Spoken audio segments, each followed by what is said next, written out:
How to use the credit score simulator on Credit Karma. First of all, open your preferred web browser and go to the official Credit Karma website. Then log into your account using your credentials. Once you are on the dashboard, look at the top menu bar and hover over the Resources or Tools tab depending on your layout. Now from the drop-down menu, click on Credit Score Simulator. This tool allows you to test out different financial actions and see how they could affect your credit score. You'll find options like paying off a credit card, opening a new loan, missing a payment, and more. Just choose a scenario that matches your situation or plans.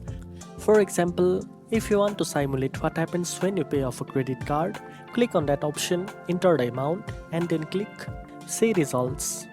Credit Karma will instantly generate a simulation showing how your credit score might change based on that action. You can try different scenarios to better understand the impact of your financial decisions. This is a useful feature for anyone looking to improve their credit or prepare for major financial steps like getting a loan or mortgage. Now you know how to use the credit score simulator on Credit Karma. If you found this video helpful, don't forget to like, share and subscribe for more financial tips. Thanks for watching and I'll see you in the next one.